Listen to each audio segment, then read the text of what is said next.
Hi viewers, welcome to my channel. మనం చాలా రోజుల నుంచి రెమెడీస్ మీద నేను ఎక్కువ ఫోకస్ చేయలేదు. వ్యూవర్స్, నేను ఈరోజు కొన్ని రెమెడీస్ చెప్తాను. జనరల్గా మనం రెగ్యులర్గా ఉండే ఫైనాన్షియల్ ప్రాబ్లమ్స్, వాటిలో వచ్చే కొన్ని సమస్యలకు సంబంధించినవి నేను రాశాను. అంటే ఇది మనం చాలా చిన్న పరిష్కారం అని చెప్తాను. మనం రెగ్యులర్ లైఫ్లో అందరం చేయగలం. బట్ దీనికి ఏంటంటే ఇంటెన్షన్ మంచిదై ఉండాలి. ఇంటెన్షన్ అంటే ఏంటంటే మీరు లైఫ్లోని చేసే ఈ పని మీద అంటే దీనివల్ల మీ బాడీలోని చూడండి, ఇప్పుడు మనం హార్మోన్స్ రిలీజ్ అంటాం కదా. ఇప్పుడు మనం వ్యక్తిగతంగా సైంటిఫిక్గా మాట్లాడుకోవాలంటే హార్మోన్స్, ఇప్పుడు ఏదైనా పని చేసినప్పుడు డిఫరెంట్ హార్మోన్స్ రిలీజ్ అవుతాయి. భయపడినప్పుడు ఎడ్రినల్ అని, అలాగే మనం ఎవరినైనా ప్రేమించినప్పుడు కొన్ని హార్మోన్స్ రిలీజ్ అవుతూ ఉంటాయి. ఎవరినైనా కష్టపడినప్పుడు, కోపపడినప్పుడు, ఇలాగ కొన్ని హార్మోన్స్ ఎలా అయితే రిలీజ్ అవుతాయి, మనం చేసే ఈ రెమెడీ అప్పుడు కూడా మీ బాడీ అదే కండిషన్లోకి మీరు తేగలిగితే ఈ రెమెడీస్ ఏంటంటే గొప్ప ఫలితాలను ఇస్తాయి. ఖచ్చితంగా గొప్ప ఫలితాలను ఇస్తాయి. ఎందుకంటే ఇవి శాస్త్రంలో చెప్పిన విషయాలు. అలాగని చెప్పి మనం ఈ రోజుల్లో ప్రాక్టికల్గా కొన్ని ప్రూవ్ చేయలేకపోవచ్చు, కానీ బట్ ఇంటెన్స్గా చేసిన ప్రతి వ్యక్తికి ఆ ఫలితాలు దక్కడం నేను చూశాను. దానివల్ల మీకు కూడా చాలా బెనిఫిట్ జరుగుతుంది. బట్ ఇంటెన్స్ చాలా మస్ట్ అనమాట. మీ ఇంటెన్స్ ఎలా ఉండాలంటే, మీరు కంపల్సరీగా దీన్ని నమ్మినప్పుడు మీ బాడీలో ఆ యొక్క కెమికల్ కాంపోనెంట్ రిలీజ్ అయ్యే విధంగా మీరు నమ్మాలి. అదేంటంటే బిలీవ్ సిస్టమ్ అంటాం కదా. పిట్యూటరీ గ్లాండ్, మీ సర్వనాళ్ళు ఏంటంటే ఈ రెమెడీ చేయడం వల్ల ఒక మంచి జరుగుతుందని ఒక కండిషన్లోకి తేవాలి. మరి ఇది అనుకుంటే సరిపోద్ది కదా, కండిషన్లోకి తేవడం ఎందుకని మీరు అనుకోవచ్చు. నేను ఒక సలహా చెప్తాను. మనం అనుకోవడం వేరు, చేయడం వేరు. ప్రకృతిలో ఏదో ఒక దాంతో మనం కనెక్ట్ అయ్యి ఉండాలి. అలా కనెక్ట్ అవ్వడమే మన దేవుళ్ళ దగ్గర ఉన్న జీవరాశులు.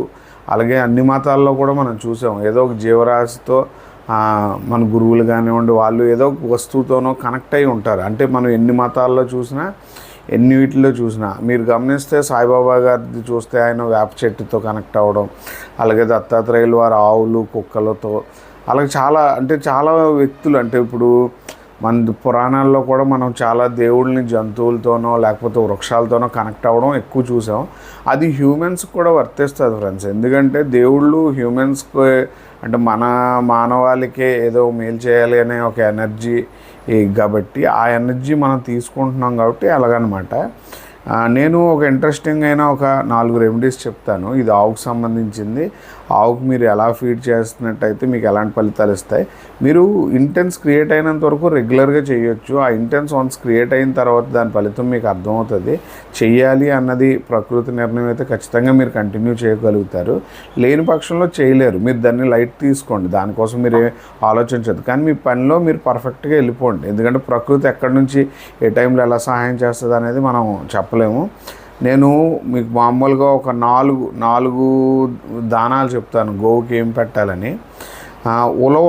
ఉలవలు 5 గంటలు నానబెట్టి, 5 నుంచి 10 గంటలు నానబెట్టి పెట్టినట్టయితే వృత్తిలోని మీకు ఒక మంచి గ్రోత్ అనేది వస్తుంది.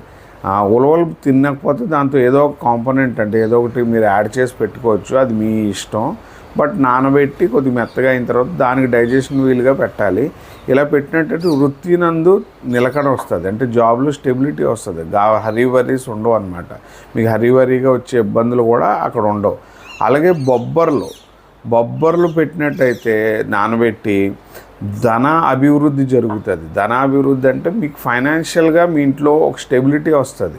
అంటే ఇంటిల్లిపాదికి ఇంటి పెద్ద చాలా ఇంపార్టెంట్ కాబట్టి భార్య అయినా చేయొచ్చు, లేకపోతే భర్త అయినా చేయొచ్చు. కానీ కంప్లీట్గా ఒక ధనాభివృద్ధిని అయితే కంపల్సరీగా చేస్తుంది బొబ్బర్లు. అది కూడా రాత్రి నానబెట్టి ఉదయం చేయాల్సింది.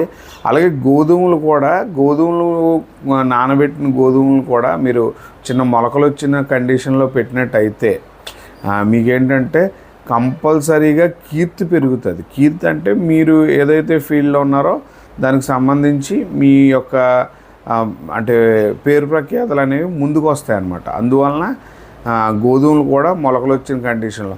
అలాగే యాక్టింగ్ ఫీల్డో లేకపోతే ఎవరినైనా అట్రాక్ట్ చేసే అంటే పనిలో, అంటే అట్రాక్షన్ అంటే ఏం లేదు, మనం చేసే పనిలోనే ఒక ఆకర్షణ, ఇంట్రెస్ట్ ఎదుటోళ్ళు క్రియేట్ అవ్వాలనేది ఉంటుంది. దాని క్రియేషన్ కోసం మీరు ఏంటంటే బియ్యం పిండిలో బెల్లం కొద్దిగా కలిపి ఆడించి దాన్ని ఉండలుగా చేసి ఇచ్చినా పర్లేదు, లేదా వాటర్తో మిక్స్ చేసి పెట్టినా పర్లేదు అనమాట. బట్ ఇవేవి కూడా ఆవుకి డైజెషన్ మీద ఇంపాక్ట్ అవ్వండి, ఎందుకంటే మీరు లిమిటెడ్గా పెడతారు. ఎందుకంటే యానిమల్ డైజెషన్ సిస్టమ్ ప్రకారం వీటిని చేసేసుకుంటాయి అవి. చాలామంది ఈ మధ్యకాలంలో సెల్ఫ్ చాలా చెప్తున్నారు, బట్ అదంతా నేను నమ్మను, మీరు నమ్మొద్దు. ఎందుకంటే వాటికి ఏం హామ్ చేయవు. మీరు ఏంటంటే లిమిటెడ్ మోతాదులో పెట్టండి. ఏదైనా అయితే ఇబ్బందే కదా, ఎందుకంటే ఇప్పుడున్న చాలా కట్టీస్ పెంచుతున్నారు. ఎన్నాలంటే అవి రకరకాల ప్లేసెస్కి వెళ్ళి వాటికి నచ్చినవి తిని, దానికి ఏంటంటే ఏదైనా డిసీజ్ వచ్చే ముందు కూడా ఆ ప్లాంట్స్ తినే అలవాటు నాటావులకు ఉంటుంది. నేను నాటావులు ఈ ఆవులు అని చెప్పను, ఎందుకంటే ఇప్పుడు జెనెటికల్గా మనం కూడా పురాణ దీని ప్రకారం కాదు కాబట్టి కొన్ని క్రాస్ బ్రీడ్స్ ఉన్నప్పుడు కూడా అందులో ఎంతో కొంత జెనెటిక్స్గా ఉంటుంది. కాబట్టి ఇవి నేచర్లో ఈరోజు బతుకుతున్నాయంటే కంపల్సరీగా గాడ్ వాటికి ఏదో ఒక టైం రాశాడని అర్థం. మీరైతే రెమెడీని పాటించండి అంతే. నాట్ అవుట్ చేయాలా వద్దా అనేది అది మీ వ్యక్తిగతంగా మీరు ఆలోచించుకోండి, బట్ కంపల్సరీగా చేయండి. చేసి మీకు ఏమైనా మంచి ఫలితాలు వచ్చినట్టయితే నా ఛానల్ని ఫాలో అవ్వండి. అలాగే వీలైతే నలుగురికి షేర్ చేయండి ఫ్రెండ్స్. Thank you.